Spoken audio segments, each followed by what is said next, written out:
That is Pearl Harbor and the Explosions from their one and only album released in January of 1980. The iconic new wave album has just been reissued by the folks at Liberation Hall with the expanded edition featuring 7 bonus tracks.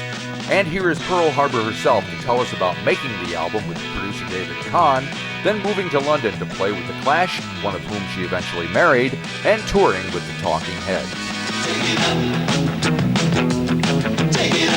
Oh God, yeah, they were the best. We had so much fun, and I shared a dressing room with Tina Weymouth, the bass player from the Talking Heads, because we were the 2 gals on the tour.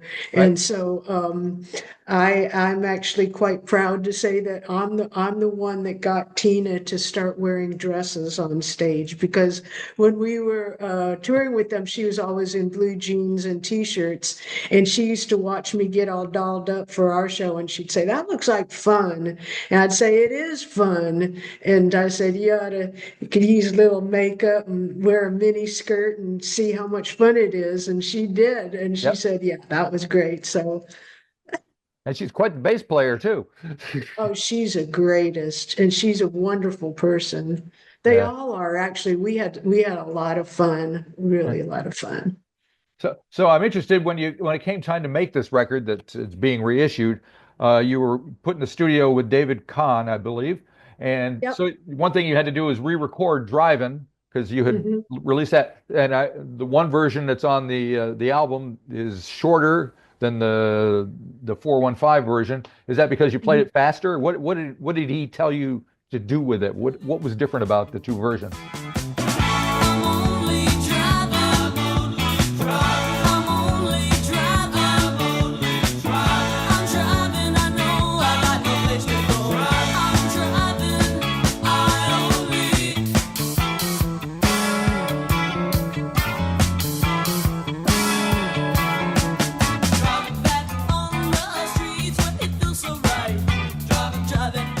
Remember the original 415 single was done like in a matter of hours because we got free studio time, and so David Kahn worked at the recording studio that we were able to use. So we went in sort of in the middle of the night when nobody was there and quickly recorded it. So it was a lot more raw. I prefer the 415 single version just because, it was easy and fun. And then when we started making the album, everything was serious and a lot of it was more like hard work. Yep. Yeah.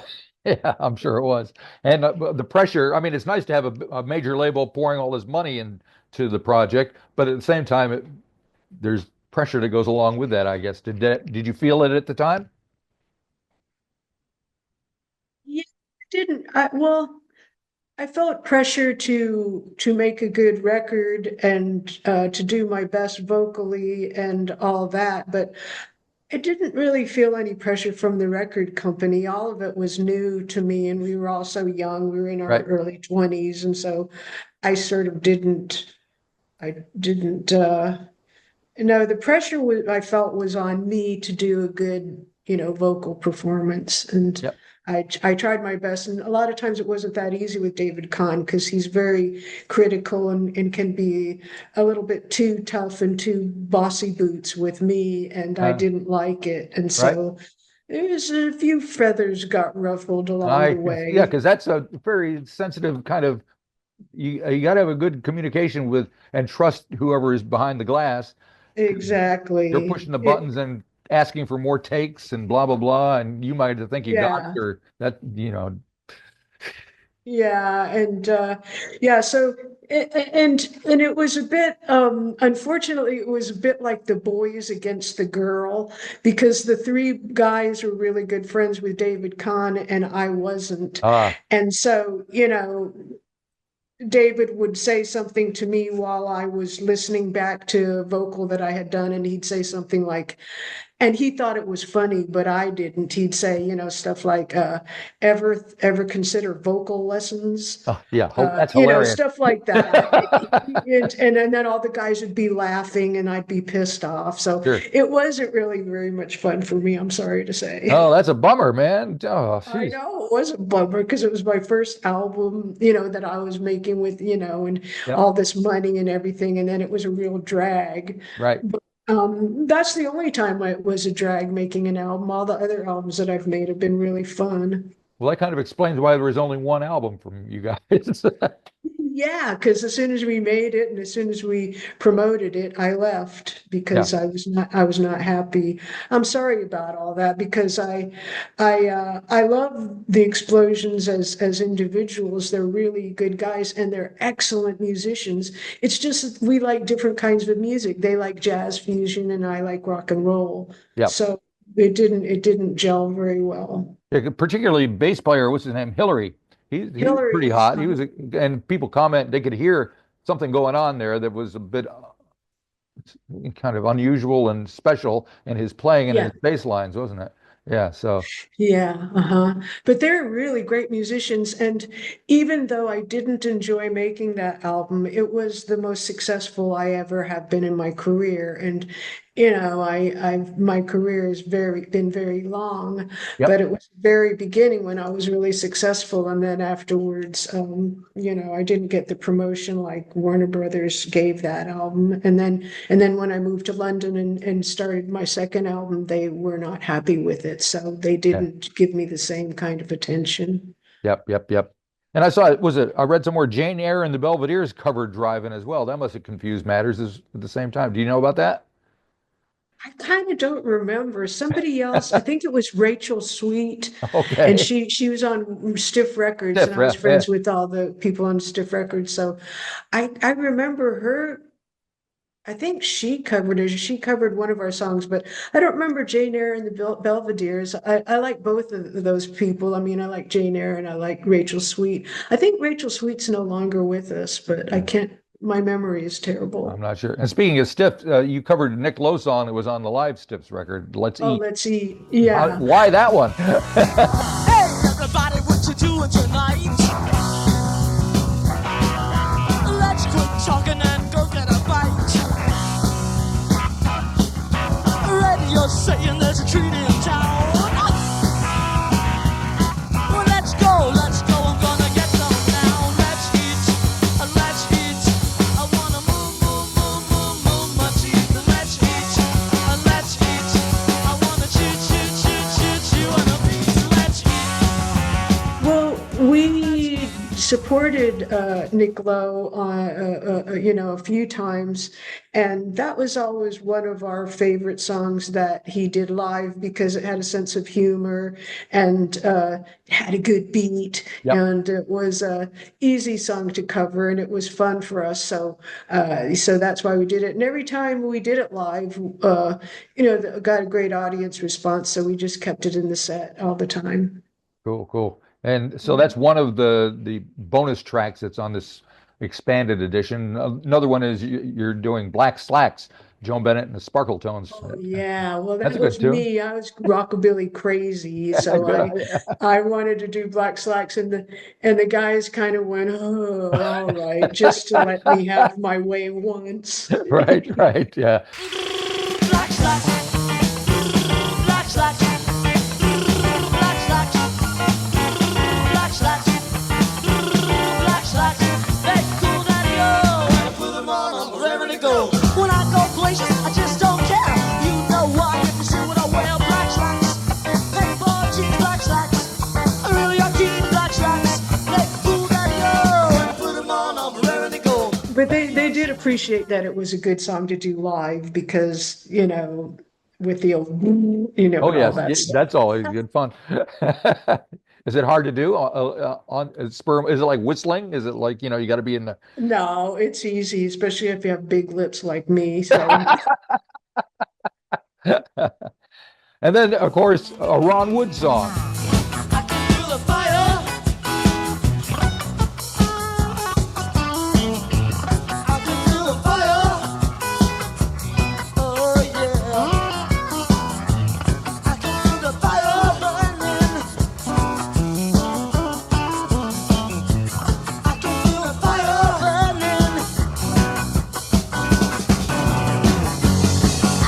can see you by my side. Picture you here by my side. Well, at the time, I was going out with Cosmo Vinyl, who was working with The Clash, and he suggested that we do that song and that version. So that was another thing I got to do that, Nice, nice, nice. I got to sneak that one in, but that was good. And that was another crowd pleaser. And it's strange because I mean it's not exactly what I mean. I can see the rockabilly, but Ron Wood was considered, especially in the punk circles at the time, part of the establishment. He's a Rolling Stone at this point, so Right, yeah, right, but right. a great song. Yeah, and it was like a reggae version of I Can Feel the Fire. Uh-huh. Yep, yeah, I got to jazz it up. So how much did you have to do with the reissue coming out? This thing that's being released. Did the record company get a hold of you and talk to you about Yeah, you? they called me up and said we'd like to re-release this because Blixa Sounds released it a few years ago on CD only, and then that sold out, and so they never reissued it again, and I can't blame them. And then so Liberation Hall said, we want to release it on vinyl and CD. And they approached me, and I just said, great. And I was just so thankful. I'm really thankful. I'm thankful that you want to talk to me. I'm so thankful that anybody wants to release it and all that, because, Yep. not everybody gets their old records re-released. No, and I think the label is also doing Translator as well, right? The band that they're I think so. yeah, I because I think just so. talked to one of I them as have well. yeah. And I think they're another Bay Area band, right? Yep, yep. Yeah, yeah, They were yeah. originally from LA and they moved to San Francisco and got signed to Columbia and off they went and Oh, right, right, possibly right. through 415 just as they were set up with a distribution deal or something. So they got lucky. Uh-huh. And Right. they did like Yeah. 4 albums on Sony. Yeah. Well, since I left San Francisco in 1980, so Yeah, I you kind missed of all that. actually missed them and all the music scene from the 80s, but I think they're good. I mean, I never saw them, but Right. Yeah, no, no, no. So do you have any regrets about what happened back then as far as would you have done anything different looking back and knowing how things turned out? um Oh, gee, that's a tough one because I can't. we're promoting the album, and all I can think of is, yeah, I wouldn't have made that album, No, no, but no, that's it all was right. the most successful I ever have been in my whole career, 40 something years of making Yep. music. So, you know, I have, funny taste in music. I'm an old school person. I like music from the 50s and 60s. I don't like fusion. I don't like anything modern. All the records I collect are old. So, you know, I was bound to not be a top 10 sort of artist anyways. Yep, I yep, think that for me, the main thing about me is seeing me play live, because I would put on a big show yep, and dance the whole time and all that kind of stuff. So I got known for that. And then to record an album, it's sort of like I said, Pearl Harbor and the Explosions was a successful album, but yep, I didn't care for the music. I didn't care for the songs. I like the song Drive In, yep. but I didn't really care for the other songs, and which is a shame, but that's the way it goes. And I was young. I didn't know that if you don't like a song, you shouldn't record it. But in a way, I didn't really have a choice, because, Warner Brothers signed us Yep, based on those songs. And so we had to record those songs. yep, yep, yep. All right. Mhm. So what kind of album would you have made? Would it have been louder, rockier? You mean with the explosions? Yeah, if you Well, had I your mean, if you were driving the wheel, so to speak. my second album is what I wanted to Yeah. make, and that Okay. was rockabilly, bit speeded up rockabilly, like a little bit country-ish, a little bit country, a little bit rock and roll, Yep, just yep, more old school. Pearl Harbor and the Explosions is a very modern pop sound, which is good. It's yep. that's why people like it today, because a lot of people who collect 80s music, Yep. it's part Sure. of that package. Mhm. Yep. Yep. Yeah. Yeah. No, the 80, everybody goes on about the 80s. It's the one decade I'm not that fond of. Me too. Just Me all too. those Although Lindrums and stuff. I had a blast making my second album in London, and that was, when I was with the Clash all the time, married to Paul. So the 80s, my life in the 80s was fantastic. Yep. But music from the 80s, I can count on one hand all the stuff. I mean, I like this, like the Specials, and I Sure. liked Madness, and I liked Selector, and I liked the Clash, and I like the Jam and Nick Lowe, Elvis Costello, Reckless Eric, all the stiff stuff. Yep. So actually, and Ian Dury and the Blockheads Oh was one yeah. of the best bands in the whole world.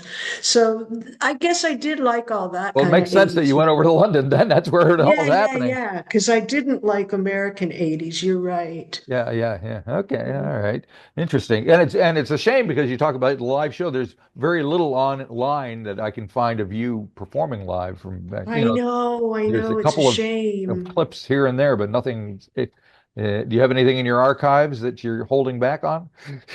No, I don't collect any of my stuff, and I actually don't know what's on YouTube, but I mean, I thought that there was some live stuff of me singing with my Japanese band in Japan, and Okay. that would have been interesting. But with Pearl Harbor and the Explosions, I think we made a few videos and there was live Yeah. stuff. Yeah. But There's videos. I Yeah. I don't know if they're available or not. But with my band in England, like with, when I was touring with all these fantastic musicians, none of that got videoed because back then nobody, No. you don't go around, nobody had those phones or anything. No. So No. And if you got caught recording stuff, like if you were an audience, they'd come and yeah, you'd smash your get thrown camera.